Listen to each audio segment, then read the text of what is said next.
dit à sa mère que l'argent qu'elle dépense pour des rendez-vous à l'aveugle pourrait être dépensé de manière beaucoup plus judicieuse. La jeune fille se tourne vers sa mère et lui dit très sérieusement que c'est la dernière fois qu'elle suit son exemple. Madame Adams dit qu'elle comprend tout et pousse la fille dehors avec force, craignant qu'elle ne soit en retard. Christina quitte la maison, pensant que sa mère dépasse toutes les frontières pour tenter d'organiser sa vie personnelle. La jeune fille pense désespérément que sa mère ignore obstinément ses paroles selon lesquelles le mariage ne l'intéresse pas. Soudain, la jeune fille regarde autour d'elle et remarque avec étonnement que le temps est étonnamment beau aujourd'hui. Le jeune homme dit qu'il s'appelle Joe et qu'il est le fils aîné de la famille McClain. Joe dit qu'il vit avec ses parents et que sa future épouse devrait donc rester à la maison et ne pas travailler. Le jeune homme dit que ses parents ont travaillé dur toute leur vie et qu'il souhaite désormais leur offrir une vie décente après leur retraite. Christina sourit gentiment, réfléchissant désespérément à la manière de se débarrasser rapidement du prochain concurrent. Joe demande s'il est vrai que le père de la jeune fille, Monsieur Adams,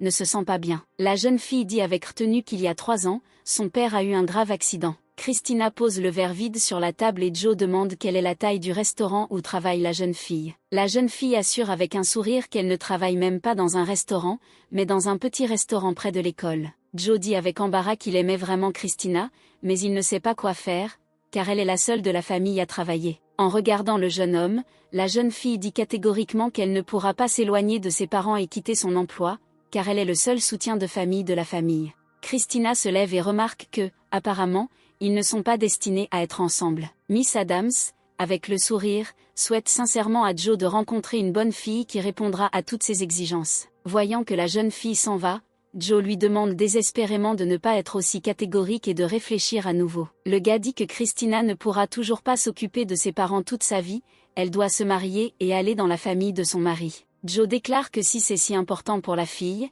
alors il est prêt à envisager la possibilité de se rapprocher de la maison des parents de Miss Adams. Christina regarde le jeune homme et se dit qu'elle a vraiment essayé d'être polie, mais que sa patience touche à sa fin. Les yeux de la jeune fille s'illuminent d'un feu maléfique lorsqu'elle remarque que Monsieur McClain a 2 poids. Christina est furieuse et dit que si un homme veut prendre soin de ses parents, il doit traiter les parents de la fille avec compréhension. Joe s'enfuit et Christina est furieuse, pensant qu'elle en a assez de ces rendez-vous stupides que sa mère organise. Après s'être calmée, la jeune fille se dirige vers la sortie et pense avec un sourire qu'elle ne pourra pas cacher longtemps son personnage. Miss Adams sort et regarde avec étonnement la pluie qui tombe comme un mur solide. En passant devant l'arrêt de bus, la jeune fille remarque une mère avec un enfant qui n'a pas de parapluie et qui essaie de couvrir sa fille avec sa veste. Sans y réfléchir à 2 fois, Christina donne son parapluie à la femme et dit qu'elle en a évidemment davantage besoin. Miss Adams court sous la pluie lorsqu'elle entend soudain une voix lui disant qu'elle n'a pas changé du tout. Sous le parapluie se trouve Oliver Jones, qui dit calmement qu'ils ne se sont pas vus depuis longtemps. La fille crie qu'il lui a vraiment fait peur. Oliver répond qu'elle a le même caractère méchant qu'avant et qu'ils ont des affaires en suspens. Christina regarde Oliver, qui déclare qu'il est venu pour l'argent que la fille lui a pris il y a 10 ans. Comme si de rien n'était, le gars demande si tout va bien chez les parents de la fille et si le magasin de sa mère est ouvert. Oliver dit qu'il a besoin de parler seul à la fille et propose d'aller quelque part. Christina dit évasivement qu'elle ne se sent pas bien et suggère de reporter la réunion à une autre fois. Sans dire un mot, Oliver se retourne et s'en va, la jeune fille le regardant avec étonnement. Après avoir rattrapé le gars, Miss Adams dit avec irritation qu'il est indécent de laisser une fille sous la pluie sans parapluie. Il y a quelque temps, le père d'Oliver l'a appelé et lui a dit qu'il lui donnait 1 mois pour arranger sa vie, sinon le gars épouserait celle que Monsieur Jones lui-même avait choisie. Le père déclare que si son fils ne se marie pas, il ne rêvera peut-être pas de devenir l'héritier de l'entreprise et qu'en plus, il perdra tout ce qu'il vit et ce qu'il valorise. Oliver crie de désespoir que Monsieur Jones ne lui fait ça que parce qu'il n'est pas son propre fils. Le père baisse tristement la tête et déclare qu'il s'agit de la grand-mère du gars, qui n'a plus que 6 mois à vivre. Irrité, demande de quoi Oliver voulait lui parler, mais le gars invite immédiatement la fille à se marier. La jeune fille crie avec horreur qu'elle n'acceptera jamais cela, ce à quoi le jeune homme dit avec un sourire qu'il offre pour la dernière fois. Miss Adams, perplexe, dit que le mariage n'est pas une blague, et Oliver explique qu'ils n'ont besoin de se marier que pendant 1 an. Monsieur John déclare que s'il se marie, la jeune fille peut oublier sa dette. Le gars remarque que désormais les revenus de la fille ne sont plus suffisants pour qu'elle puisse restituer son argent sans perte. Christina est furieuse et dit que même si Oliver est riche, il ne peut pas jouer avec les sentiments des autres. À la surprise de la jeune fille, le gars remarque calmement qu'elle-même n'est pas intéressée par un vrai mariage. Oliver dit que s'il a tort, alors pourquoi la fille participe-t-elle à ces ridicules rendez-vous à l'aveugle? Christina regarde le gars avec étonnement et lui demande s'il collectait réellement des informations sur elle. Oliver note qu'il ne fait pas partie de ces personnes qui viennent sans préparation. Christina devrait le connaître mieux que quiconque. Tout comme un serpent, qui obtient toujours ce qu'il veut, c'est Oliver Jones. Christina se lève brusquement et déclare que le gars ne devrait plus venir la voir et qu'elle remboursera d'une manière ou d'une autre la dette. Oliver dit froidement qu'il a déjà donné à la fille 10 ans sans intérêt et demande quand exactement elle va rendre l'argent. Monsieur Jones révèle calmement que leur contrat expire le mois prochain et qu'il souhaite que tout soit rendu à temps. Christina se retourne et s'apprête à partir, Oliver l'invite à bien réfléchir à ses paroles. Christina apprend qu'après un an de mariage, le gars la paiera bien et qu'elle pourra passer toute sa vie avec ses parents sans penser à l'argent. Christina, furieuse, fait un geste obscène à Oliver et dit qu'il ne peut pas la soudoyer avec de telles absurdités. La jeune fille quitte le restaurant perplexe, se souvenant des paroles d'Oliver puis remarque son parapluie dans le panier. En partant sous un parapluie, Miss Adams espère avec jubilation que le gars sera mouillé et tombera malade. Christina n'a pas le temps d'entrer dans la maison lorsque sa mère court vers elle et lui demande comment s'est passé le rendez-vous. La fille déclare qu'elle est trop fatiguée et qu'elle veut dormir, et toutes les conversations devraient être reportées à demain. Christina pense que les 10 000 $ qu'elle a reçus d'Oliver ont grandement aidé sa famille. Avec cet argent, la jeune fille a pu ouvrir un restaurant pour sa mère et également payer les soins de son père. Il serait possible de contracter un emprunt et de rembourser l'argent, mais Oliver souhaite absolument rembourser la dette non pas avec de l'argent, mais par le mariage. Christina a rencontré Oliver pour la première fois alors qu'elle était en 6e année d'école primaire. Évidemment, lorsqu'ils se sont rencontrés, quelqu'un a appuyé sur le mauvais bouton, car la relation entre les enfants n'a pas fonctionné tout de suite. Lorsqu'Oliver a été transféré en 6e année de Christina, il est immédiatement devenu populaire en raison de son apparence. Un jour, une fille passait devant la maison et entendit des bruits de coups et de grands cris selon lesquels le garçon n'osait pas demander de l'argent pour certains repas scolaires. Christina a décidé que si Oliver ne pouvait pas payer ses repas parce qu'il n'avait pas d'argent, alors elle devrait l'aider. Décidant que le garçon n'accepterait jamais son aide, la jeune fille décida de simplement lui glisser une enveloppe contenant de l'argent. Un peu plus tard, l'un des élèves de leur classe a signalé au professeur qu'il manquait son enveloppe contenant de l'argent. L'enveloppe a été trouvée dans le bureau d'Oliver, qui n'a pas pu expliquer de quoi il s'agissait ni d'où il venait. Christina a tout raconté au professeur, mais il pensait que la fille se sentait simplement désolée pour un garçon issu d'une famille dysfonctionnelle. Finalement, l'argent perdu a été retrouvé dans l'un des manuels. Christina a essayé de s'expliquer avec Oliver, disant qu'elle avait tout fait avec de bonnes intentions. Le garçon dit avec colère que la fille a trop confiance en elle si elle croit que tout peut être réglé rien qu'en en parlant. Christina est très gênée et demande ce qu'elle peut faire pour que le garçon se sente mieux. Oliver plaque Christina contre le mur et déclare qu'un jour il se vengera d'elle, la forçant à éprouver les mêmes sentiments et motivant tout avec seulement de bonnes intentions. C'est ainsi que les enfants ont commencé à s'éloigner les uns des autres, ils ont finalement obtenu leur diplôme d'études primaires et leur chemin n'aurait pas dû se croiser. Mais à un moment donné, même si c'est difficile à croire, la vie des enfants a complètement changé. L'entreprise du père de Christina a fait faillite, ils ont fait faillite et ont été contraints de déménager. En ramassant les cartons, la jeune fille pense qu'Oliver vivait dans cette maison, dans un appartement juste sous le toit. La mère du garçon épousa un homme riche et quitta cette maison. Désormais, lors des rencontres à l'école, les jeunes faisaient semblant de ne pas se connaître. Un jour, Christina a été témoin d'une bagarre déclenchée par Oliver et attendait le gars près du bureau du directeur. Après avoir attendu le jeune homme, la jeune fille a déclaré qu'il avait tout arrangé exprès. Christina dit qu'elle a entendu ce type menacer de lui retirer le poste de président de l'école. La jeune fille demande ce qu'Oliver lui a dit à l'oreille avant le combat. Christina dit avec assurance que le gars a délibérément incité son adversaire à frapper en premier. Oliver demande en riant ce que Christina attend de lui. Est-ce vraiment les mots selon lesquels la perte est aussi une victoire et le pardon est une vertu? Le gars dit tranquillement que la fille aide les autres parce qu'elle-même a toujours peur de devenir la prochaine cible. Christina comprend qu'Oliver a tout calculé. S'il avait frappé le premier, il aurait été expulsé de l'école. Bien que Jones soit candidat à la présidence de l'école, tout le monde l'ignore, ce qui ne peut que faire du mal. Quelques années plus tard, le magasin de rue où mon père gagnait de l'argent a été détruit par des voyous locaux. Mon père a eu un accident auquel il a miraculeusement survécu, mais il avait besoin d'un traitement coûteux pour lequel il n'avait pas d'argent. Ironiquement, Oliver a été le seul à donner un coup de main à la jeune fille lorsqu'il est venu chez eux un jour. La mère de Christina, les larmes aux yeux, serre les mains du jeune homme et dit qu'elle ne sait pas comment le remercier pour sa générosité. Christina entend l'histoire du gars selon laquelle elle l'a beaucoup aidé lorsqu'il avait des problèmes. Oliver a prêté 10 000 $ à la famille Adams, et Christina était censée les rendre 10 ans plus tard, lorsqu'elle se serait remise sur pied. C'était une offre très lucrative, et la fille l'a acceptée imprudemment, croyant que le gars le faisait du fond du cœur. La secrétaire de la grand-mère d'Oliver a préparé à l'avance un contrat dans lequel tout était discuté. Oliver regarde Christina avec un sourire et lui demande pourquoi elle a une expression si étrange sur son visage. Le gars tapote l'épaule de la fille et lui dit qu'elle n'a pas à s'inquiéter, au bon moment il la retrouvera même au bout du monde.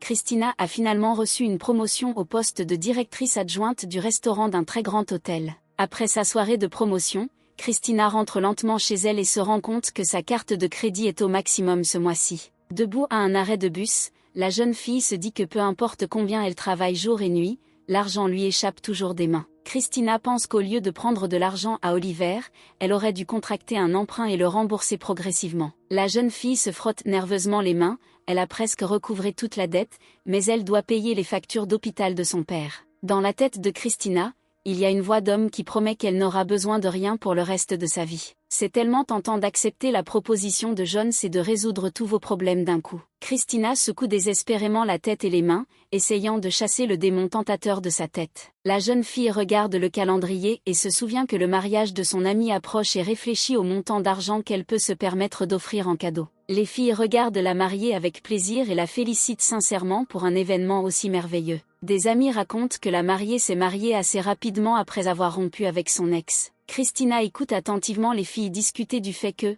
dans le monde moderne, le mariage arrangé est une décision tout à fait raisonnable. Miss Adams réfléchit à la façon dont elle a toujours cru que le mariage devait être basé sur l'amour et pas seulement sur une convention. Christina rêvait de devenir un jour épouse et mère, mais cela ressemble maintenant à un scénario qui ne se réalisera pas. La voix d'Oliver résonne à nouveau dans ma tête, disant que tout peut encore se réaliser. Christina entend ses amis parler d'un jeune homme qui, Miss Adams regarde directement Oliver avec surprise, elle était tellement perdue dans ses pensées qu'elle n'a même pas remarqué sa présence. Christina est en train de servir à manger quand soudain la voix de Jones se fait entendre derrière elle, disant qu'elle a bon goût. Désespérée, demande ce que fait le gars et pourquoi il s'est présenté au mariage. Oliver explique calmement que le marié travaille comme manager dans leur entreprise et l'a invité au mariage. Christina regarde le gars avec colère et ne croit pas que ce soit juste une coïncidence. Miss Adams s'approche de sa table, regarde les jeunes avec perplexité et demande à ses amis si les invités âgés assis en face sont déjà partis. Soudain, l'un des jeunes hommes agite amicalement la main et invite le directeur général à s'asseoir avec eux. Christina regarde Oliver avec horreur. Bien sûr il s'est assis à côté d'elle. En réponse aux questions surprises des employés, Jones explique que lui et Madame Adams ont étudié ensemble à l'école primaire et secondaire. Irrité, écoute ses amis discuter de la beauté de sa camarade de classe et il lui demande de leur organiser un rendez-vous. L'une des filles se tourne vers Jones avec intérêt et lui demande ce qu'il fait. L'ami d'Oliver répond joyeusement qu'il travaille à l'agence de voyage Catour. Les filles crient de joie, car la compagnie Catour est l'une des meilleures et des plus riches de tout le pays. Le même type annonce fièrement qu'Oliver est le PDG de leur entreprise. Soudain, Scott s'approche du groupe de jeunes et annonce joyeusement qu'il les a enfin retrouvés. Remarquant Christina, le gars lui fait signe joyeusement et lui dit que chaque jour, elle devient de plus en plus belle. La fille regarde Scott avec mépris. À l'université, on le traitait de bombe, et il devient tout simplement insupportable s'il boit. Le gars remarque avec surprise que Christina n'est pas contente de le voir, la fille répond froidement qu'elle n'a aucune raison d'être heureuse.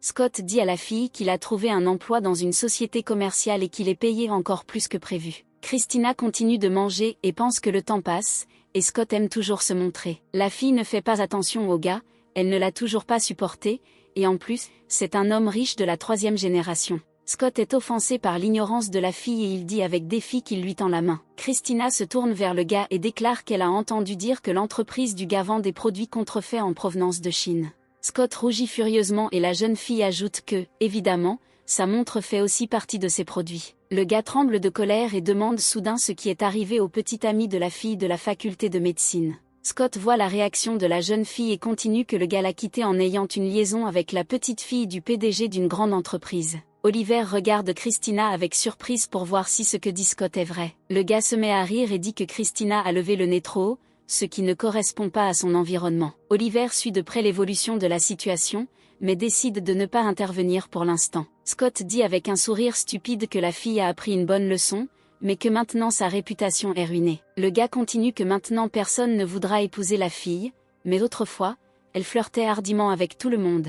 En colère, prend la fourchette dans ses mains et conseille à Scott de fermer la bouche. La jeune fille se précipite soudainement, mais Oliver lui attrape la main et lui conseille de se calmer et de ne pas commencer. John regarde calmement la fille et dit qu'elle ne devrait pas répondre à tous les chiens qui aboient après elle. En entendant la conversation, Scott sursaute de colère et demande si Jones sait qui il est. Oliver se retourne avec indifférence et demande si c'est cette information qui devrait l'intéresser. Le gars tient toujours la main de Christina et lui conseille de ne pas faire attention. Scott est bouleversé et ne veut pas lâcher prise, il continue de provoquer la fille, lui demandant si elle a effacé sa réputation. Oliver souligne froidement qu'ils n'ont pas besoin d'entendre tout cela de Scott. Le gars sourit tendrement et demande à Christina si elle est très contrariée. La jeune fille, perplexe, entend Jones lui demander de changer de siège ou même de partir et d'aller manger quelque part. Christina se tourne vers Scott et déclare que les idiots comme lui devraient quitter le mariage. Scott se précipite sur la fille, mais au dernier moment Oliver parvient à l'attraper et à l'attirer vers lui. Se balançant, Jones jette du champagne de son verre au visage de Scott enragé. Immédiatement,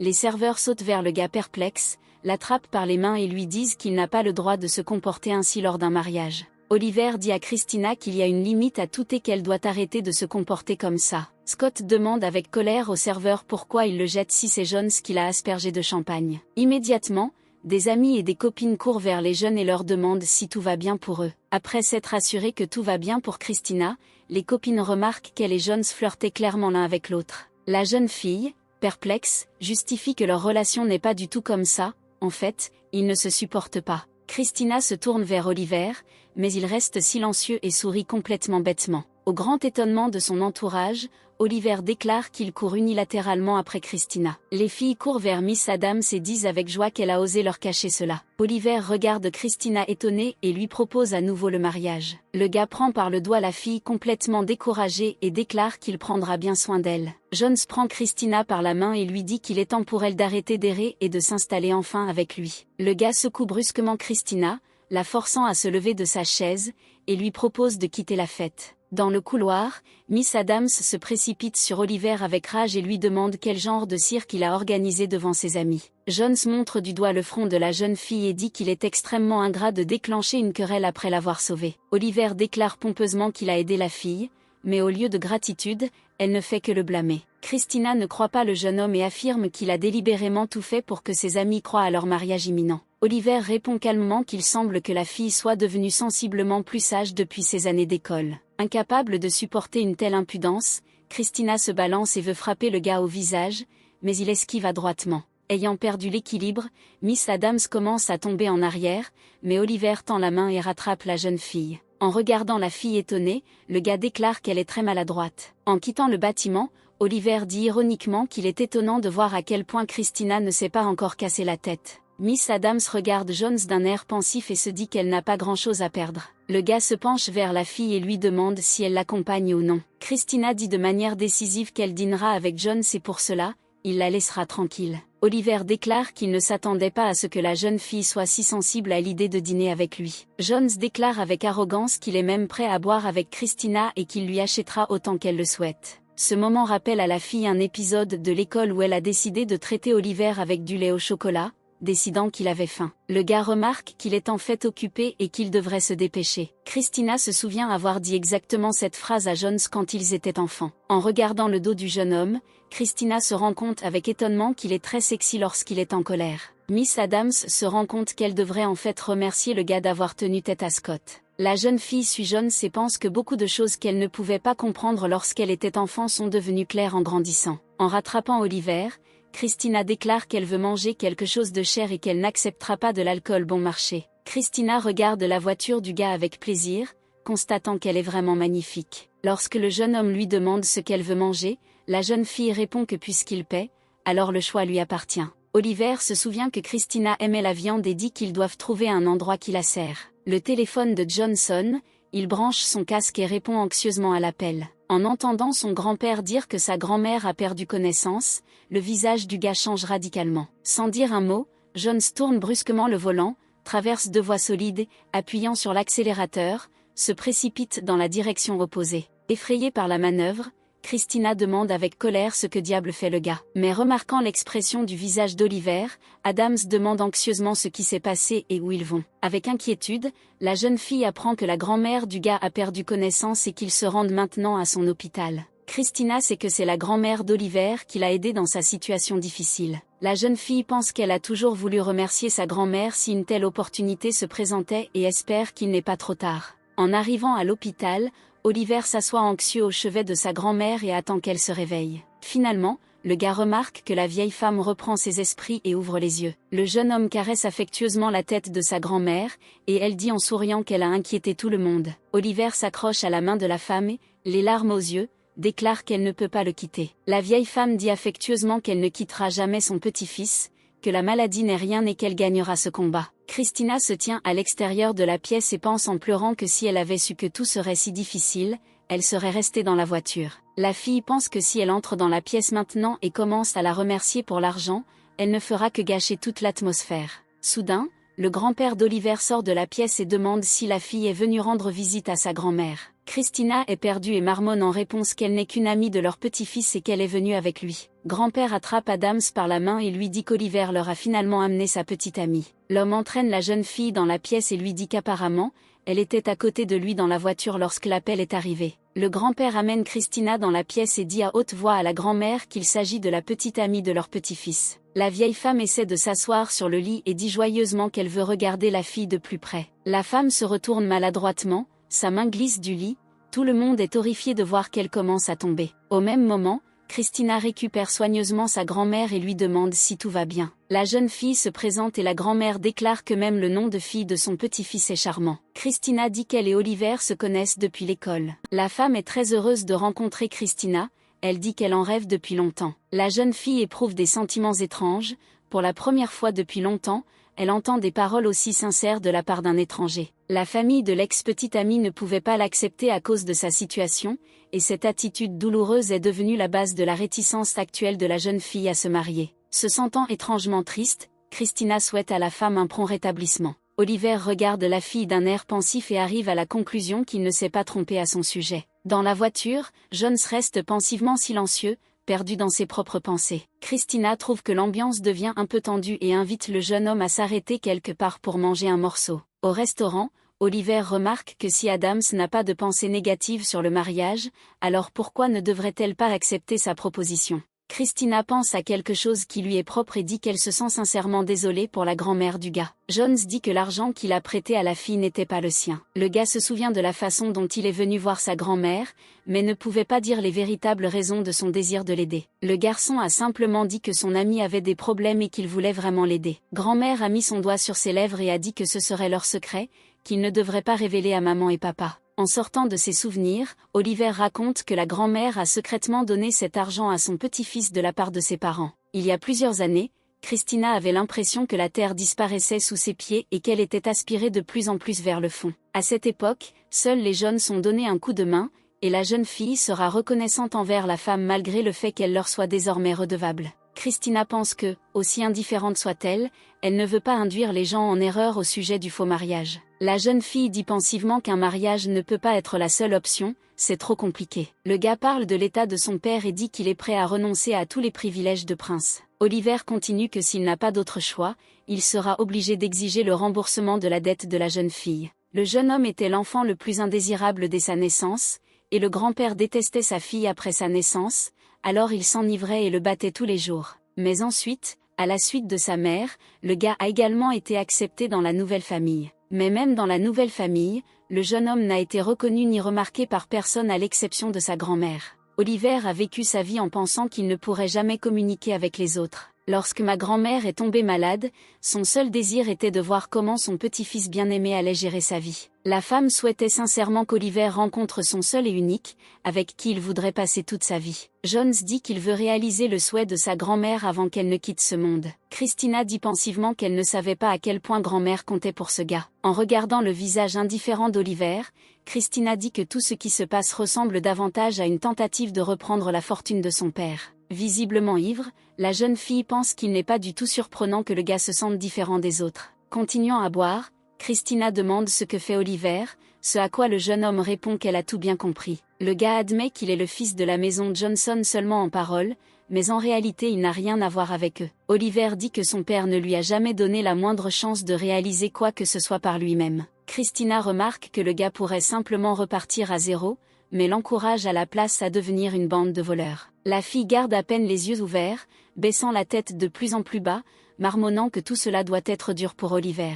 Christina dit qu'elle veut réconforter Jones, mais elle a peur qu'il n'aime pas ça. Oliver demande avec perplexité si Adams va vraiment avoir pitié de lui. Jones se lève et déclare qu'au lieu de se sentir désolé pour elle, la fille devrait simplement accepter sa proposition. Christina a du mal à concentrer son regard et entend la voix du gars disant que sa proposition les aidera tous les deux. La fille dit qu'en fait, Jones n'est pas si méchant, ce à quoi le jeune homme répond qu'Adams s'en est enfin rendu compte. Christina regarde Oliver et lui demande s'il la déteste. Après un moment de silence, Oliver dit pensivement qu'il n'en est pas sûr. La fille dit avec surprise que le gars est juste méchant, s'il ne sait même pas s'il la déteste ou non. Jones regarde Christina froidement et déclare qu'il veut juste quelqu'un qu'il paiera simplement pour un service. Le gars dit que dès qu'une fille s'attache à lui, elle devient inutile. En se levant, Jones dit à la fille qui s'endort que les choses inutiles sont généralement jetées. Le jeune homme laisse de l'argent sur la table et remarque qu'il n'a pas l'habitude de garder avec lui des choses inutiles. En regardant Christina endormie,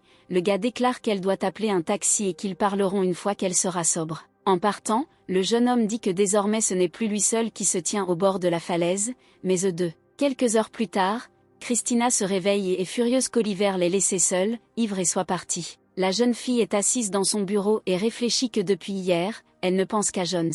La jeune fille a occupé différents emplois pendant 8 ans et a économisé de l'argent, mais une partie importante a dû être dépensée pour des besoins imprévus. Christina pense tristement qu'elle a dû tout se refuser, car toute sa jeunesse s'est déroulée dans une triste situation. Et c'est seulement maintenant que la fille s'est finalement rendue compte qu'elle avait trop de dettes. Christina comprend que si elle rend l'argent à Oliver maintenant, ils devront vivre dans des conditions encore plus exiguës. Adams se penche avec lassitude sur sa chaise et pense que gagner constamment de l'argent lui rend la vie misérable. La jeune fille essaie peut-être de gagner le plus d'argent possible, mais l'idée même de se vendre la dégoûte. Oliver a promis que si la fille pouvait fermer les yeux pendant un an seulement, il pourrait alors rendre chacun d'eux heureux. Si elle accepte la proposition, Christina n'aura plus à voir ses parents souffrir. Interrompant les pensées de la jeune fille, l'un des employés regarde dans le bureau et dit qu'il est prêt à ouvrir.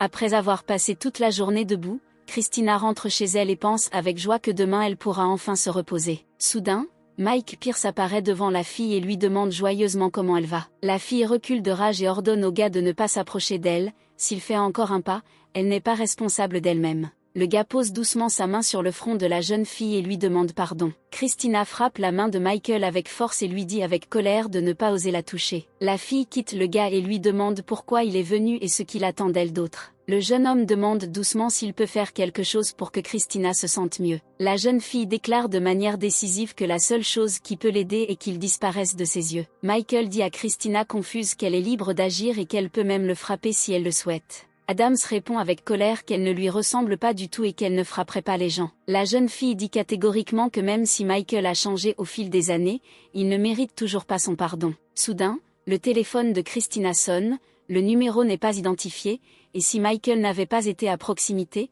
elle n'aurait pas répondu à l'appel. Après avoir répondu à l'appel, Adams reconnaît à sa voix qu'Oliver l'appelle, on ne sait pas comment il a obtenu son numéro. En regardant Michael, Christina a un plan en tête et elle répond tendrement à l'appel, appelant son bien-aimé. La jeune fille demande en souriant si son interlocuteur l'a déjà manqué. Christina dit joyeusement au téléphone qu'elle lui manque aussi beaucoup et demande à son interlocuteur où il se trouve.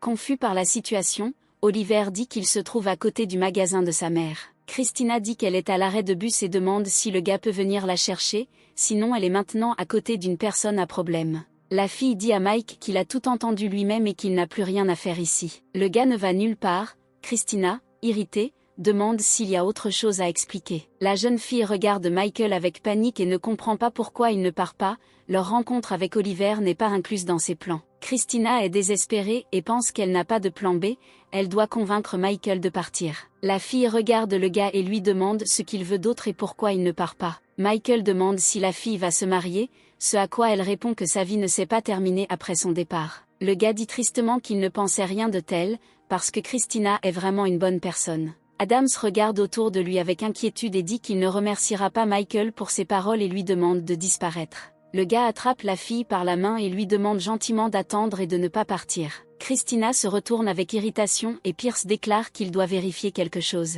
Le problème est que Christina et Michael se voyaient à travers l'autre, donc s'il voit Oliver, il comprendra immédiatement tout. Soudain, Michael regarde quelque part derrière la jeune fille et lui annonce que son fiancé est arrivé. Oliver se penche vers l'oreille de la jeune fille, salue sa bien-aimée et se demande si elle l'attend depuis trop longtemps. Remarquant que Michael tient la main de Christina, Jones suggère d'un ton menaçant de saisir la main de quelqu'un d'autre. Oliver attrape la main de Pierce et l'avertit de laisser Christina partir en bons termes. Adams sourit et montre Oliver du doigt et dit à Michael qu'il deviendra bientôt son mari. Soudain, le téléphone de Michael sonne et il s'écarte pour poursuivre la conversation. Jones se penche à l'oreille de Christina et demande avec un sourire qui sera son mari. Le gars demande constamment si la fille veut l'épouser ou non. Christina déclare qu'elle est tout simplement dans la pire situation de sa vie, ce à quoi Oliver dit que c'est le meilleur moment pour la faire parler. La fille regarde le gars avec colère et pense qu'il est le plus grand scélérat du monde entier. En regardant Michael, Christina pense qu'il reste un renard rusé qui ne manque jamais d'argent. Oliver serre soudain la fille dans ses bras et lui demande avec insistance si elle va lui donner une réponse.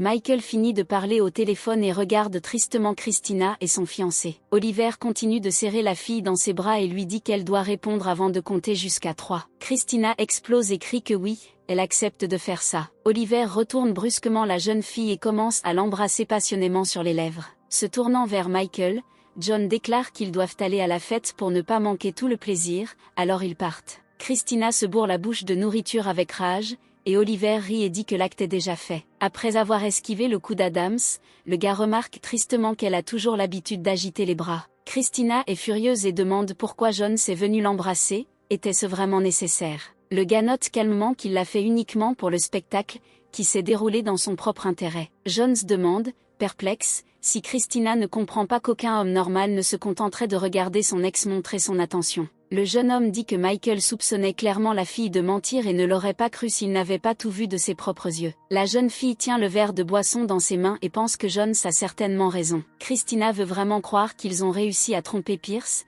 mais quelque chose la rend toujours confuse, à savoir le fait qu'Oliver est assis en face. Quelques heures plus tard, Christina, visiblement ivre, note avec joie qu'elle a déjà bu 5 bouteilles. Soudain, la fille se souvient de l'appel du gars et demande où il a obtenu son numéro. Ayant déjà compris d'où vient le numéro, change de sujet et demande pourquoi le gars l'a choisi à ses fins. Oliver répond sarcastiquement pour que Christina ne s'attende pas à ce qu'il admette sa sympathie, la fille n'est pas du tout son genre. Oliver admet qu'en fait, Christina est la meilleure partenaire pour vivre avec modération pendant 1 an et rompre tranquillement. Le jeune homme ajoute que c'est aussi très amusant de taquiner une fille, pour qu'ils ne s'ennuient pas lorsqu'ils vivent ensemble. Christina se lève à peine et dit qu'elle rentre chez elle, mais Jones rétorque qu'ils n'ont pas encore fini de parler. Adams déclare fièrement qu'il est déjà très tard et que sa mère va s'inquiéter pour elle. La vision de la jeune fille se trouble et elle a l'impression de tomber. Christina ouvre les yeux et essaie de comprendre où elle se trouve et ce qui s'est passé. En tournant la tête, la jeune fille remarque avec horreur Oliver allongé à côté de lui,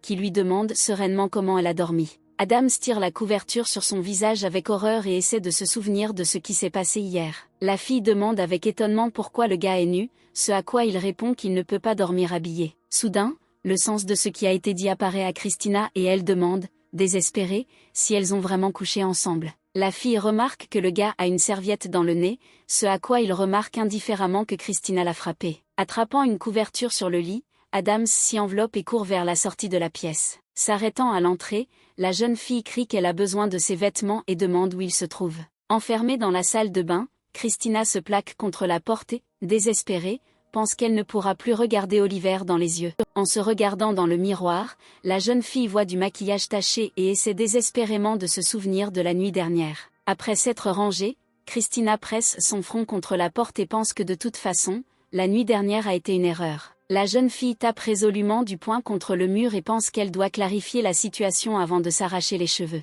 En ouvrant la porte, Christina tombe sur Jones, qui dit avec reproche que la salle de bain n'est pas sa propriété personnelle. Le gars demande à fermer la porte, mais Adams le suit et dit qu'elle doit dire quelque chose. La jeune fille n'a pas le temps de dire un mot avant que Jones ne suggère de faire comme si la nuit dernière ne s'était jamais produite. La fille dit timidement que le gars ne la connaît pas du tout, peu importe à quel point elle était ivre, faire quelque chose comme ça n'est pas bien. Christina détourne le regard et déclare que coucher ensemble était une grosse erreur. Oliver s'approche de la fille et lui demande de répéter quelle était exactement l'erreur. Adams se sent comme un vrai pécheur et demande avec lassitude à Jones ce qu'il attend d'elle. Le jeune homme répond mystérieusement qu'hier la jeune fille lui a fait une promesse en échange du fait qu'il l'a sauvée de son ex. Christina est perdue, il lui semble qu'il lui manque clairement quelque chose, car elle a complètement perdu le fil de la conversation. Christina entend le téléphone sonner et dit qu'ils continueront à parler dès qu'elle répondra. La jeune fille trouve le téléphone et est horrifiée de voir que sa mère appelle, qu'elle n'a bien sûr pas prévenu qu'elle ne viendrait pas passer la nuit. Madame Adams dit avec enthousiasme qu'elle était pressée et qu'elle n'a pas eu le temps de laisser à sa fille un message indiquant que son père a eu un accident et qu'ils étaient à l'hôpital.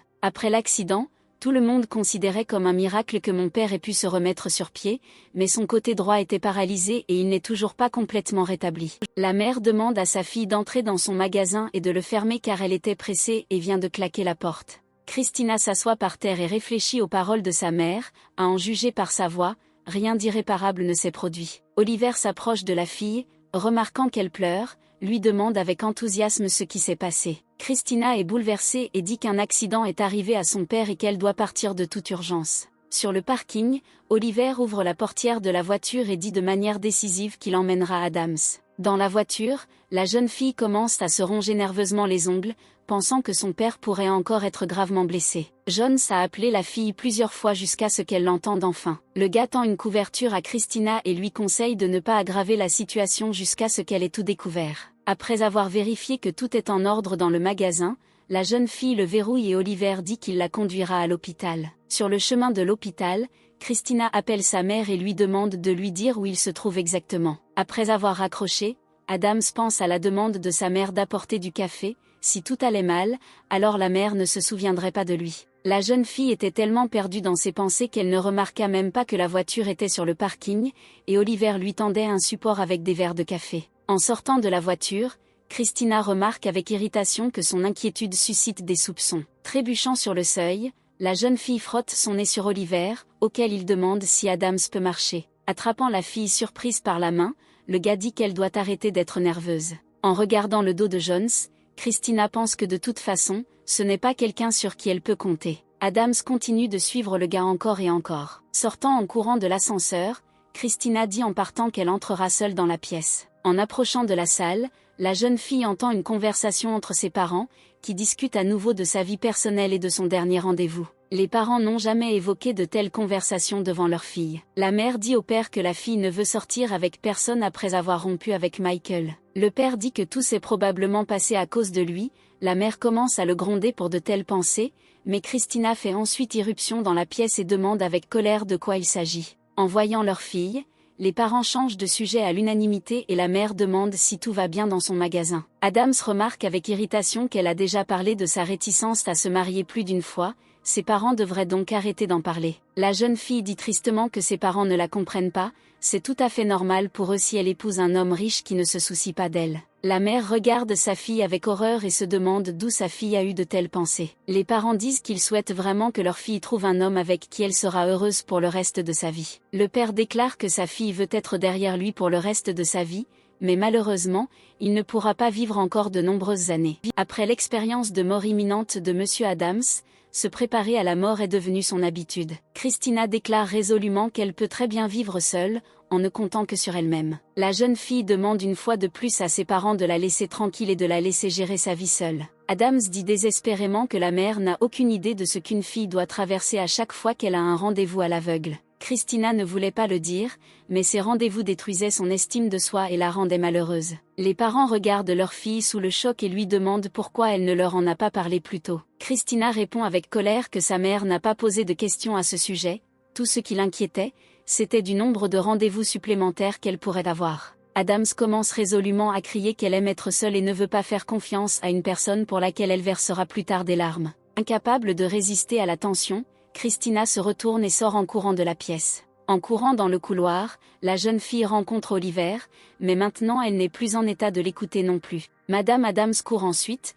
regarde Oliver avec surprise et demande pourquoi il n'est pas entré dans la pièce avec Christina. Jones dit qu'il ne voulait pas que la fille se sente mal à l'aise, alors il a décidé de rester dehors. Le gars demande à transmettre ses meilleurs vœux à Monsieur Adams et le convainc de ne pas s'inquiéter pour Christina. Soudain, Madame Adams attrape le jeune homme par la main et lui demande s'il est venu voir Christina pour rembourser sa dette. La femme dit qu'elle est très reconnaissante envers Oliver pour son aide et promet de veiller à ce que l'argent soit restitué. La jeune fille est assise à l'arrêt de bus et se dit que même si leur vie n'était pas facile, elle a toujours cru qu'il leur suffisait d'être tous ensemble. Oliver pose doucement sa main sur l'épaule de la jeune fille et lui dit qu'il la ramènera à la maison. Le gars met la fille dans la voiture et ses larmes coulent tellement qu'elle ne peut pas les arrêter. Jones n'aborde pas Christina avec des conversations, il lui tend simplement un mouchoir en silence. La jeune fille sait pourquoi sa mère et son père veulent tant qu'elle se marie, et cela la rend encore plus douloureuse. Christina était l'enfant unique de la famille et rêvait dès la petite enfance de se marier et d'avoir plusieurs enfants. Michael Pierce était le premier et unique amour de la jeune fille, à qui elle avait promis de se marier, mais la tragédie avec son père a conduit à la dissolution des fiançailles. Depuis lors, Adams a essayé par tous les moyens de convaincre sa mère qu'elle allait bien seule, mais la femme ne voulait pas l'écouter. La mère et le père ne connaissaient pas la véritable raison de la séparation de la fille d'avec Michael et ne la comprenaient donc pas. Christina essuie ses larmes et demande à Oliver s'il a entendu sa conversation avec ses parents. La jeune fille dit qu'elle ne peut pas laisser ses parents seuls et ne comprend pas comment elle peut maintenant leur dire qu'elle est prête à se marier. Adams dit avec nostalgie que si les parents découvrent le mariage à cause de leur dette, ils ne pourront pas se pardonner. La jeune fille note avec amertume qu'elle n'est désormais plus en mesure de lier quelqu'un en mariage. Christina est surprise d'entendre Oliver dire qu'il est un excellent candidat pour cela. Le gars dit avec confiance que si la fille l'épouse, toute la situation changera radicalement. Jones note qu'il ne peut pas être un bon mari, mais il peut être un excellent gendre. Dit que le gars n'a jamais rien compris, le fait n'est pas qu'elle va l'épouser maintenant, mais que se passera-t-il dans un an. Oliver dit avec lassitude que ce n'est pas lui qui ne comprend pas, mais Christina elle-même qui n'en comprend pas pleinement tous les avantages. Jones dit qu'ils se marieront pour rester célibataires, utilisant le mariage pour échapper aux chaînes. Le gars dit qu'après un an, il partira à l'étranger, mais qu'il reviendra souvent chez lui pour créer l'apparence d'un vrai couple. Oliver dit qu'il subviendra pleinement aux besoins d'Adams et de ses parents et que si la fille rencontre un homme digne, il organisera volontiers son sort. Le jeune homme constate que ce mariage doit être traité non pas comme une vente, mais comme une œuvre innovante. Le gars est sûr que ce mariage ne fera de mal à personne et ne rendra personne malheureux. Christina regarde Jones avec perplexité et demande d'où il tire autant de confiance. En fin de compte, Jones note qu'il serait étrange de ne pas accepter de telles conditions, la jeune fille n'a rien à perdre. Oliver dit qu'il propose pour la dernière fois et que si la fille n'est pas d'accord maintenant, elle ratera sa chance. Adams répond pensivement qu'elle doit d'abord s'assurer de quelque chose. Le gars, irrité,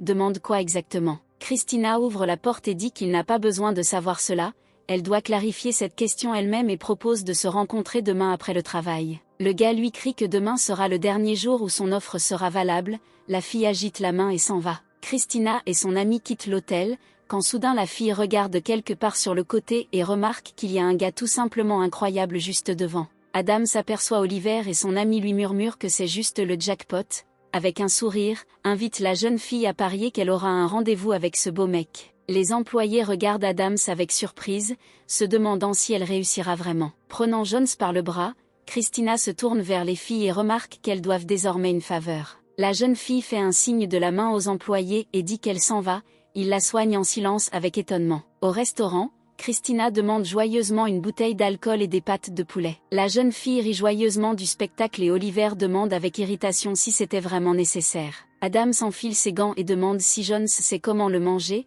le gars dit avec dégoût qu'il ne mange pas ce genre de choses. La fille tend constamment au gars une pâte de poulet et lui dit que c'est le moment de l'essayer. Oliver dit résolument qu'il n'a pas faim et qu'il préfère simplement boire. Christina est heureuse de l'évolution de la situation, ses projets incluent de saouler le gars et de lui extraire tout ce qu'elle peut.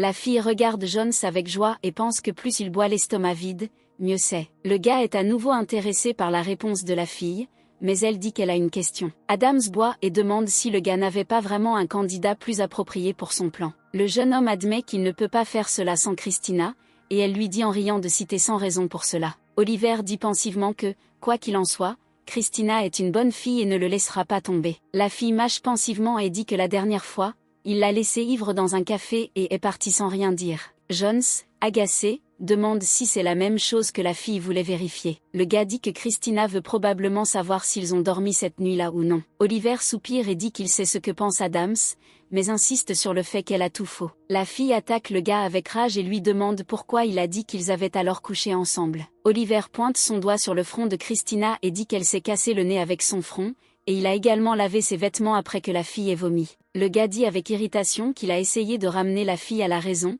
il a tellement essayé qu'il avait envie de dormir.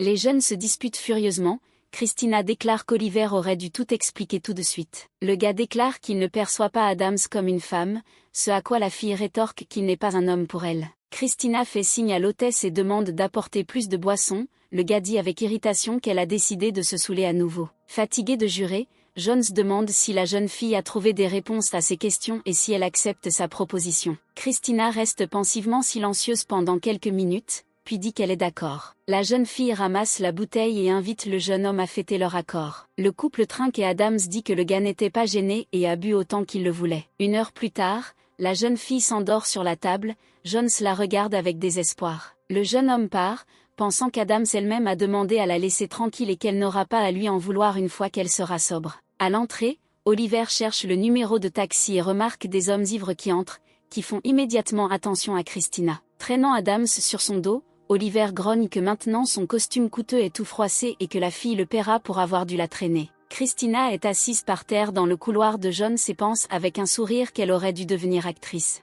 La fille entend que le mec prend une douche et pense joyeusement que ce soir elle saura tout sur lui. Oliver sort de la douche et regarde pensivement la fille qui dort par terre. Le gars remarque qu'Adams s'est retourné et lui demande si elle est réveillée. Jones ramasse soigneusement Christina, la regardant dans les yeux, mais la fille dort profondément. L'eau des cheveux mouillés coule sur le visage de la jeune fille, mais elle fait soigneusement semblant de ne pas la sentir. Adams pense avec désespoir que peu importe combien Jones boit, il ne semble même pas légèrement ivre. Le gars amène la fille dans la chambre et la jette de toutes ses forces sur le lit. Oliver se dirige vers le cintre et commence à se concentrer sur le brushing de sa chemise. Christina ouvre les yeux et regarde Jones attentivement. Adams pense que peu importe à quel point elle déteste ce gars, elle est obligée d'admettre qu'il prend très bien soin de lui. Après s'être habillé, Oliver se dirige vers le lit et regarde la jeune fille qui dort sereinement. Le gars s'assoit sur le lit, caresse affectueusement la joue de Christina et l'appelle doucement par son nom. Soudain, Jones pince la joue de la jeune fille de toutes ses forces et déclare qu'elle devrait lui être reconnaissante de la porter sur son dos. Le gars dit que Christina est déjà une adulte,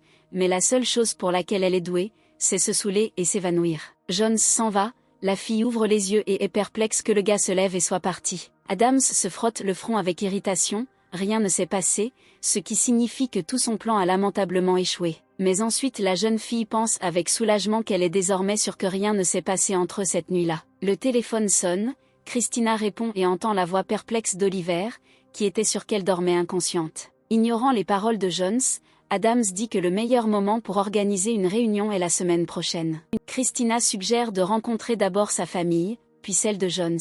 Oliver ne comprend toujours pas comment la jeune fille a réussi à se dégriser si vite et avant qu'elle puisse dire un mot, la jeune fille raccroche. Après avoir pris sa décision finale concernant le mariage, Christina décide qu'elle profitera pleinement de tous les avantages. Madame Pierce regarde avec horreur Michael complètement ivre et se demande comment cela a pu arriver. Le gars fond en larmes, admet qu'il s'est trompé en tout et supplie sa mère de lui rendre Christina. La femme est choquée par les propos de son fils et exige que l'hystérie cesse immédiatement. La mère donne une tape dans le dos du garçon et lui dit qu'il ne devrait pas pleurer à cause de la fille et qu'un mariage n'est pas un jeu d'enfant. Madame Pierce déclare fermement que Michael devrait épouser une fille qui correspondra à son statut. La femme réfléchit avec perplexité au fait qu'elle considérait la relation de son fils avec Christina comme un passe-temps temporaire. Le gars épuisé dit qu'il ne peut plus faire ça et qu'il vaudrait mieux qu'il meure. La mère secoue son fils avec rage et lui dit qu'il n'a même pas le droit de penser à de telles choses, et encore moins d'en parler à sa mère. Le gars sanglote et supplie sa mère de lui rendre sa petite amie, car c'est à cause d'elle qu'ils ont rompu. Christina Usalo pense que la journée est plus occupée que d'habitude, mais elle ne pourra pas partir tant qu'ils n'auront pas servi le dernier client. En entendant que la cloche de la porte d'entrée sonne, la jeune fille, par inertie, sourit et salue les invités. Adams regarde avec étonnement Madame Pierce, sa belle-mère ratée, et commence à bégayer d'étonnement. La femme regarde Christina et ses environs avec mépris et déclare qu'elle avait l'impression de s'être trompée d'endroit. La jeune fille s'excuse très poliment et dit qu'ils sont tous complets et qu'elle ne pourra pas trouver de chambre pour Madame Pierce. La femme est furieuse et dit que la fille n'ose pas lui parler comme ça. Christina s'incline respectueusement et demande pardon. En entendant le bruit, Tom sort du bureau et demande s'il peut aider les invités avec quoi que ce soit. La femme pointe du doigt le directeur général et dit qu'il ne fait pas son travail en matière de formation du personnel. Tom invite gentiment les femmes à les emmener dans une pièce séparée. Madame Pierce est d'accord et dit qu'elle veut d'abord des excuses de Christina. La jeune fille s'incline immédiatement et s'excuse sincèrement pour la gêne occasionnée. Adams regarde avec irritation le dos de la femme et pense qu'elle est venue spécifiquement dans leur restaurant pour se moquer d'elle. Tom arrive et dit gêné que le client insiste sur le fait que c'est Christina qui les sert. La fille sert de la soupe à Madame Pierce et la femme, comme si de rien n'était, demande comment va le père de Christina. Adams regarde la femme avec surprise et répond poliment que papa va déjà beaucoup mieux. Le compagnon de Madame Pierce demande avec surprise comment elle connaît cette fille. Christina écoute silencieusement la femme dire à son ami qu'il s'avère qu'elle poursuit Michael depuis un certain temps. Madame Pierce paie la facture et Tom demande s'ils étaient satisfaits du service. La femme hoche la tête et dit que tout allait bien. Remarquant Christina debout à proximité, la femme s'approche d'elle, lui tend les factures avec désinvolture et lui dit qu'il s'agit d'un pourboire pour le service. Madame Pierce remarque innocemment que la jeune fille en a assez de courir toute la journée avec des plateaux et qu'elle devrait appeler un taxi. S'occupant des invités qui partent, Tom dit avec sympathie que ces invités ne devraient pas influencer l'estime de soi de la jeune fille. Christina répond avec un sourire que son estime de soi ne grandit qu'en servant des invités comme ceux-ci. Christina marche dans le hall de l'hôtel en direction de la sortie lorsque Madame Pierce, assise avec une tasse de café, l'appelle soudainement. La jeune fille se retourne avec surprise et la femme lui demande calmement de lui accorder une minute. Madame Pierce prend une gorgée de café et se demande combien de temps la jeune fille envisage de continuer à travailler au restaurant. Christina est perplexe et demande d'expliquer directement pourquoi la mère de Michael est venue ici. Madame Pierce remarque ironiquement qu'il doit être difficile pour une fille de gérer son image devant des personnes exerçant tel ou tel métier. Christina se lève brusquement et déclare que si l'interlocuteur n'a rien à dire, elle ferait mieux de partir. La femme frappe brusquement la table avec sa paume et demande comment la jeune fille a le courage de partir alors que ses aînés lui parlent. Avec un soupir, Adams écoute le fait que ses parents l'ont mal élevée et que Madame Pierce elle-même n'a pas encore fini de parler. La belle-mère ratée demande pourquoi la jeune fille ne quitte pas son travail avec des plateaux et ne va pas travailler au bureau. Christina regarde son interlocuteur avec une perplexité totale et lui demande pourquoi elle devrait faire cela. La femme dit calmement que son fils est médecin et qu'elle ne devrait pas voir sa belle-fille servir de la nourriture dans un restaurant. Madame Pierce continue en disant que Michael a un cœur si tendre qu'il ne peut pas tourner le dos à Christina, c'est pourquoi sa mère dit tout cela. La jeune fille regarde la femme et comprend maintenant pourquoi elle est venue vers elle. Michael doit encore se plaindre de son incapacité à se remettre de Christina. Mais Adams ne peut pas oublier comment Madame Pierce l'a harcelée à propos de tout lorsqu'elle sortait avec Michael. Christina se plonge dans des souvenirs d'il y a 3 ans, lorsque Michael lui a proposé et qu'elle a accepté. Faire connaissance avec Madame Pierce a immédiatement commencé par des questions sur la famille d'où venait la fille. Au moment où le fils a disparu du champ de vision de la femme, elle a immédiatement changé au point de devenir méconnaissable. Dès que l'accident est arrivé au père de Christina, sa mère a immédiatement demandé à la fille de rompre avec Michael, comme si elle l'attendait. La jeune fille rapporte qu'elle n'a pas vu son interlocuteur depuis 3 ans et du coup elle dit de telles choses, tout cela a l'air très sarcastique. Christina demande calmement qui est Madame Pierce pour lui dire quoi faire et où travailler. En se levant, Adams déclare que même les enfants de 7 ans savent qu'il est indécent de provoquer un scandale dans un restaurant. La jeune fille part et dit au revoir en espérant vraiment qu'ils ne se reverront plus à l'avenir. Christina ajoute qu'une femme, en tant qu'adulte, devrait avoir honte de son comportement. Madame Pierce crie avec rage qu'après de tels mots, son fils ne sera certainement pas avec une fille comme Christina. Adams conseille froidement à la femme de réfléchir à ses paroles si elle veut continuer à vivre heureuse pour toujours avec son fils. Le téléphone de Christina sonne, la jeune fille répond joyeusement à l'appel, appelant son interlocuteur son bien-aimé. Quand Oliver demande si son ex est de nouveau là, Adams répond que, malheureusement, ce n'est pas lui, mais sa mère et rapporte qu'elle est maintenant dans le hall de l'hôtel. Se tournant vers Madame Pierce découragée, Christina dit avec joie qu'elle va bientôt se marier. La jeune fille remet résolument son argent à la femme et lui dit qu'elle n'a besoin d'aucune aide de sa famille. Confuse, Madame Pierce s'occupe de la jeune fille qui part et se rend compte qu'elle ne restera pas calme après toutes les insultes. Sortant en courant de l'hôtel après Christina, Madame Pierce appelle bruyamment la jeune fille. Immensément surprise, la femme voit Christina tendrement serrée dans ses bras par un beau mec vêtu d'un costume coûteux et à côté d'une voiture chère. Le couple monte dans la voiture et s'en va, laissant Madame Pierce à l'hôtel la bouche ouverte. La fille regarde Oliver et pense avec joie que le gars est apparu devant Madame Pierce au bon moment. La mère de Michael est le genre de personne influencée par l'apparence. À un moment donné, Adams sourit et pense qu'épouser Jones serait 100 fois mieux que de vivre avec une belle-mère comme Madame Pierce. Le gars regarde avec surprise la fille qui rit et demande, elle explique qu'elle rit de ses pensées. Christina demande si le gars a eu les mêmes sentiments lorsqu'il a battu le candidat à la présidence de l'école. La jeune fille note qu'elle croyait vraiment que le pardon était une vertu et pensait que les jeunes devaient obéir aux adultes. Adams fait la grimace et imite ce que Jones a dit dans le passé, s'il est touché, il riposte 2 fois. La fille se calme et admet qu'elle ne peut pas frapper 2 fois, mais maintenant elle ne pense pas que se faire frapper soit une vertu. Oliver remarque que si Adams l'a bien écouté, elle sait qu'on peut obtenir quelque chose sans essayer. Christina se tourne vers son compagnon et lui dit en souriant que l'épouser n'est pas une si mauvaise idée. Jones sourit et dit qu'il neigera demain, puisque Christina a enfin compris tout l'intérêt de leur idée. En sortant de la voiture, Adams commence à trembler d'excitation, même si ce n'est pas elle, mais Oliver qui rencontre ses parents. Christina se souvient du regard perplexe de sa mère lorsqu'elle lui a dit, il y a quelques jours, qu'elle allait se marier et qu'elle amènerait bientôt son marié à sa rencontre. Tout récemment, la fille a juré d'être célibataire, puis a annoncé qu'elle se mariait. La jeune fille sonne et se souvient qu'elle n'a même pas eu le courage d'admettre qui est son fiancé. En entrant dans la cour, Christina demande comment les parents du gars ont réagi à leur prochaine connaissance. Jones répond calmement que sa mère et les plus jeunes enfants sont maintenant en vacances et que le déjeuner aura donc lieu uniquement avec son père. Christina regarde le jeune homme avec perplexité et ne comprend pas comment sa mère a pu partir en vacances à la veille de rencontrer la fiancée de son fils. En ouvrant la porte, M et Madame Adams se figèrent d'étonnement, ils ne pouvaient pas croire que le fiancé de leur fille s'était avéré être Oliver Jones.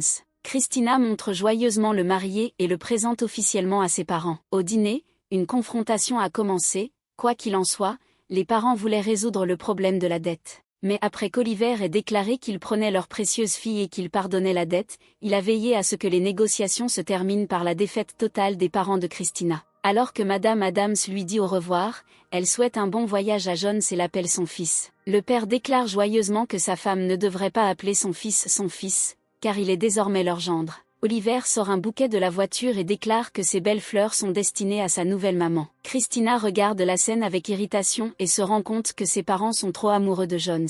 Après avoir accompagné le jeune homme, ses parents continuent de l'admirer, affirmant qu'il est devenu un vrai homme. La femme de chambre rapporte que Monsieur Johnson attend dans la salle à manger et Christina regarde avec étonnement la luxueuse maison. En entrant dans la salle à manger, la jeune fille se présente joyeusement et salue le père Oliver. Après l'échange obligatoire de plaisanteries, la compagnie dîne dans un silence complet, ce qui provoque une certaine surprise chez la jeune fille. En regardant le gars et son père, Christina a le sentiment qu'ils ne sont pas à l'aise ensemble. Après le dîner, Adams donne à Monsieur Johnson le cadeau que ses parents lui ont offert, l'homme remercie la fille, sans même l'ouvrir, le donne à la femme de chambre. En quittant la maison, Christina pense qu'il n'y avait rien de inconfortable, mais elle ressent toujours une atmosphère tendue. En regardant le manoir, la jeune fille se demande s'il y a toujours eu une telle atmosphère. Christina regarde Oliver et remarque que son aura est devenue plus froide et plus sèche depuis le déjeuner. À l'hôpital, la grand-mère de Jones est si heureuse de voir l'épouse de son petit-fils que cela se remarque à l'œil nu. La jeune fille donne à la femme une boîte de bonbons et lui dit que ses parents souhaitent un prompt rétablissement à sa grand-mère. La vieille femme pose sa main sur la joue d'Adams et souhaite qu'elle et son petit-fils se marient le plus tôt possible et donnent naissance à de nombreux beaux enfants. Oliver regarde l'étreinte de sa grand-mère et de sa fiancée et la sincérité de la jeune fille le touche incroyablement. Finalement, le jour est venu où les deux familles se sont réunies pour se rencontrer et discuter du prochain mariage. Christina regarde le frère et la sœur cadet d'Oliver et se rend compte qu'ils n'ont rien à voir avec le mariage. En se disant au revoir, les hommes échangent des poignées de main fermes et disent poliment qu'ils sont heureux d'accepter les enfants de chacun dans leur famille. La jeune fille regarde la scène avec scepticisme, car le père d'Oliver est conscient que leur mariage est fictif. Christina se regarde dans le miroir et ne peut s'empêcher d'admettre que la robe de mariée lui va incroyablement bien. La jeune fille se tourne vers sa mère et remarque avec stupéfaction les larmes sur le visage de la femme. Adams déclare que si la mère n'arrête pas de pleurer, elle annulera le mariage. La jeune fille se regarde dans le miroir et pense que depuis son enfance, elle rêvait de la façon dont le rideau s'ouvrirait et elle apparaîtrait dans une robe blanche comme neige. Selon le scénario inventé, le marié devrait retomber amoureux de la fille dès qu'il la verra si belle. Mais malheureusement, tout rappelle à Christina que ce mariage n'est qu'une fiction. Le gérant amène la mariée et le père à la porte et les informe qu'ils vont bientôt partir. Pour éviter toute gêne, mon père a entraîné sa démarche pendant plusieurs jours pour ne pas boiter. La musique commence à jouer et la belle mariée, bras dessus bras dessous avec son père, entre dans la salle. Monsieur Adams tend la main de sa fille au marié et lui demande de prendre soin d'elle. Oliver ne peut pas prononcer un mot en réponse, il est tellement émerveillé par la beauté de Christina en robe de mariée. La cérémonie se déroule comme d'habitude et les jeunes mariés prononcent leurs vœux. La jeune fille entend jouer l'orchestre et se rend compte tristement qu'elle a aussi rêvé de la première danse des mariés, mais cela n'est pas destiné à se réaliser. Les émotions submergent Christina et les larmes commencent à couler d'elles-mêmes,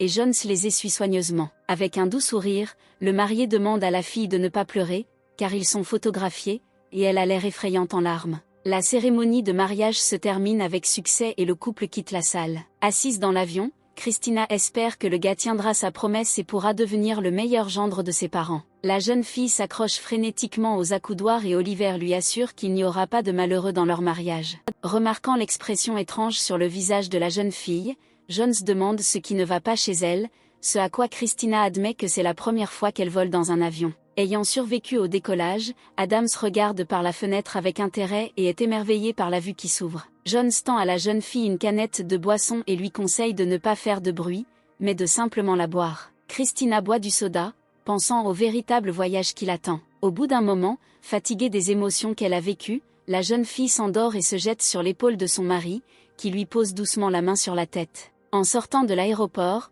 Christina, voyant l'océan, se met à sauter de joie, ce qui irrite son mari. Alors qu'Oliver les enregistre à l'hôtel, Adams regarde autour de lui joyeusement et n'arrive pas à croire qu'elle est à Hawaï. Le gars donne à la fille une carte pour la chambre et lui dit qu'elle peut s'amuser pendant 5 jours sans rien se priver. Le couple se rend dans des chambres séparées et convient mutuellement de ne pas se croiser ces jours-là. En entrant dans sa chambre, Christina hurle sous le choc, la vue magnifique depuis la fenêtre la ravit. La jeune fille s'allonge sur le lit, regardant l'océan, envisage d'aller surfer et de manger beaucoup de plats délicieux. Quelques heures plus tard, Adams saute sur ses pieds au son de la sonnerie de son téléphone décroché. La jeune fille prend le téléphone et, paniquée, voit que sa mère appelle et ne sait pas comment s'assurer qu'elle ne comprend pas que seule Christina est dans la pièce. Après avoir répondu à l'appel, la fille rapporte avec joie qu'ils ont fait un excellent vol et qu'Oliver prend maintenant une douche. La mère demande à la fille de lui envoyer des photos plus tard, et Christina promet qu'elle l'appellera plus tard par appel vidéo. Avant de pouvoir raccrocher,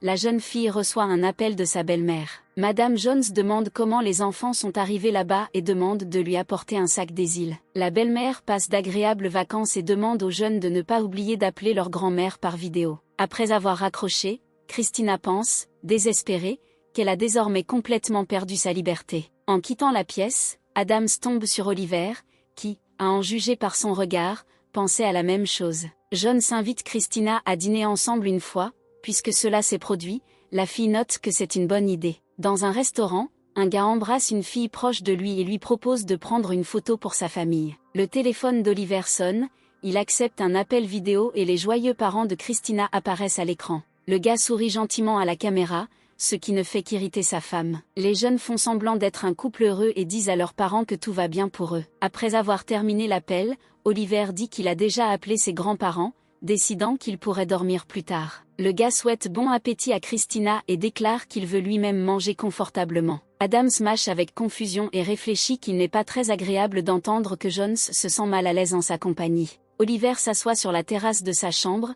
regarde le coucher du soleil et décide qu'il commence maintenant à profiter beaucoup plus de ses vacances. Christina se met à table avec son mari, mais celui-ci est visiblement mécontent de cette proximité. Le gars montre du doigt derrière lui et déclare effrontément que la salle est pleine de sièges vides. La jeune fille dit en riant qu'elle a une fonction importante, celle de rendre la journée de Jones dégoûtante, et c'est ce qu'elle fait. La jeune fille décroche le téléphone et remarque qu'ils n'ont pas encore dit bonjour à leurs grands-parents, il est temps de les appeler. Christina, ne prêtant pas attention à l'expression aigre d'Oliver, salue joyeusement les personnes âgées. Pendant que la jeune fille discute avec des parents âgés, Jones prend langoureusement son assiette avec une fourchette et ne prend pas part à la conversation. Voyant qu'Olivier ne veut pas prendre contact, la jeune fille, irritée, entre dans le couloir et s'assoit à une table. Se souvenant de la façon dont Christina discutait insouciante avec sa grand-mère, Oliver rit et réfléchit à l'endroit où est allé celui qui a insisté sur le fait qu'elle ne participerait pas à cela. Soudain, le gars réalise que la fille le fascine à chaque fois qu'il la regarde. Christina pense malheureusement qu'elle n'a pas l'habitude de manger seule,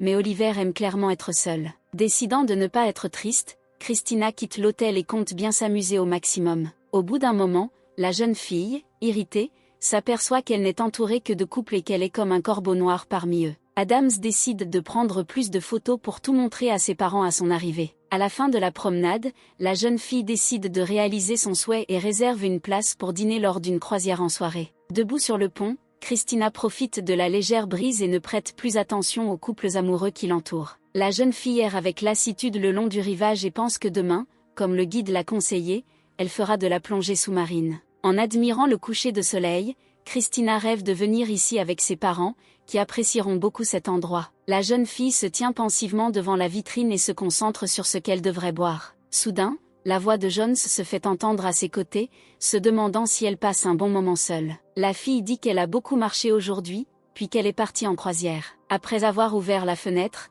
Adams admet qu'elle était mal à l'aise parmi les couples. Le gars demande en souriant pourquoi elle y est allée. Christina répond qu'elle n'a pas pris l'avion pour Hawaï pour la première fois juste pour s'asseoir seule dans sa chambre. Poursuivant la conversation à la caisse, la jeune fille dit que demain elle se rendra à la baie pour faire de la plongée. Admirant la magnifique vue depuis la fenêtre, Adams pense qu'elle pourrait vivre ici pendant un mois entier, et pas seulement 5 jours. Christina demande à quelques touristes de prendre une photo d'elle avec la baie en toile de fond et pose joyeusement pour l'appareil photo. La jeune fille prend une autre pose, quand soudain le vent lui arrache son chapeau. Soudain, quelqu'un se précipite sur la jeune fille et parvient à lui attraper le chapeau au dernier moment. La jeune fille regarde Oliver avec étonnement et lui demande ce qu'il fait ici. Le gars met son chapeau sur Christina et remarque que ce serait très étrange si elle était seule sur toutes les photos. Jones tient Adams fermement contre lui et pose pour les touristes qui les filment. Après avoir avalé de l'eau, Christina a du mal à se racler la gorge et se rend compte qu'elle ne devrait probablement pas plonger. Oliver se penche sur la fille et dit avec un sourire qu'elle fait tout de travers, mais il est prêt à lui donner une leçon. Jones explique comment bien mettre un masque de plongée et comment bien respirer sous l'eau. Immergée dans l'eau, Christina est étonnée de penser que tous les conseils d'Oliver fonctionnent réellement. Ayant émergé, la fille crie joyeusement au gars qu'elle réussit enfin. Jones regarde sa femme avec scepticisme et dit que ce serait bien aussi de porter des palmes. En tenant Christina sur l'eau, le gars dit qu'il n'est pas nécessaire de se forcer, il faut nager calmement, en travaillant avec ses hanches. Adams plonge dans l'eau et, fasciné par la vue, commence à photographier le récif de corail. Nageant calmement, la jeune fille remarque Oliver, qui a coulé beaucoup plus bas, et elle aime aussi cette vue. Fatiguée mais très heureuse, Christina remarque que ce serait bien de manger. Jones sourit et pense à l'excellent appétit de la jeune fille et lui propose d'aller manger tout un camion de crevettes. Assise dans une décapotable louée par un mec, la jeune fille lève joyeusement la main, un autre de ses rêves est devenu réalité. Après le déjeuner, Christina rapporte qu'il y a un endroit très proche où elle a vraiment envie d'aller. En entendant que sa femme veut aller dans une ferme d'ananas, Oliver dit catégoriquement qu'elle peut manger des ananas à la maison. La fille se met à pleurnicher d'une manière puérile, mais le gars, irrité, lui dit que si elle ne monte pas dans la voiture, il partira seul. Remarquant que Christina est vraiment bouleversée, le gars s'arrête et 1 minute plus tard, lui apporte de la glace. La fille n'en croit pas ses yeux, Oliver lui a apporté de la glace à l'ananas, est-ce qu'elle dort vraiment encore? Christina pense que si on lui demandait de choisir le moment le plus mémorable à Hawaï, elle choisirait certainement une journée passée avec Oliver. La jeune fille rapporte qu'elle est extrêmement fatiguée, ce à quoi Jones répond que maintenant ils vont rapidement rendre visite à ses parents puis rentrer chez eux. Jones dit qu'il comprend la fatigue, mais ils doivent quand même rester pour le dîner. Oliver dit à la jeune fille surprise qu'aujourd'hui ils lui rendront visite rapidement et que demain, quand ils se seront reposés, ils s'arrêteront chez les parents d'Adams. Le gars appelle sa mère et lui dit qu'ils ont atterri et qu'ils reviendront bientôt vers eux. Christina présente avec joie les cadeaux achetés pour chaque membre de la famille. Avec surprise, la jeune fille s'aperçoit que personne, à part sa mère, ne va ouvrir les paquets. La mère d'Oliver examine le sac à main, remercie les enfants et rapporte qu'elle l'a vraiment aimé. Madame Jones quitte la pièce, sur le point d'essayer un sac avec quelque chose, et Christina note qu'elle était plus heureuse du cadeau que de son fils. La sœur d'Oliver sort mélancoliquement son sac et dit avec reproche que le design est trop vieux pour une lycéenne. Se tournant vers Christina, la jeune fille déclare que si elle ne comprend pas la mode, elle ne devrait pas dépenser d'argent pour de telles choses. Oliver lève la tête et dit qu'il est vraiment désolé de ne pas avoir aimé le cadeau, car il lui a fallu beaucoup de temps pour le choisir. La jeune fille presse immédiatement le sac contre sa poitrine et dit qu'il est tout simplement luxueux et qu'elle aurait dû dire immédiatement de qui venait le cadeau. Avec un étonnement encore plus grand, Christina regarde la jeune fille suivre sa mère hors de la pièce. Monsieur Jones note avec indifférence que sa fille est la plus jeune, elle est donc quelque peu gâtée et espère que les adultes traiteront cela avec compréhension. Christina pense avec enthousiasme qu'elle fera tout ce qui est en son pouvoir pour soigner la fille avant qu'elle ne quitte cette maison. Dans la voiture, Oliver remarque que sa famille n'est pas aussi amicale que la famille Adams. Le gars remarque que c'est difficile à comprendre pour des enfants comme Christina. Lorsque la fille demande ce que Jones veut dire, le gars répond que les enfants qui ont grandi dans l'amour et l'attention ne peuvent pas comprendre les gens comme lui. Oliver raconte que dès que son père a découvert la maladie de sa grand-mère, il a commencé à insister pour se marier, sans se soucier de savoir si c'était réel ou fictif. Monsieur Jones est le seul à être au courant, il n'a donc initialement montré aucune attente. La mère d'Oliver n'est pas particulièrement différente de son père dans une totale indifférence, même si elle ne sait pas que le mariage est fictif. Le frère cadet est un reclus et un solitaire et on peut dire qu'il est le plus normal de leur maison. Ma sœur, comme Christina a déjà pu le constater, est immensément gâtée et égoïste. Oliver donne le conseil que si une fille ignore tout ce que dit sa sœur, elle lui rendra la vie beaucoup plus facile. En regardant par la fenêtre, Christina pense qu'une famille est une famille, mais il est évident que pour le père de son mari, elle restera la même que les autres ouvriers de sa maison.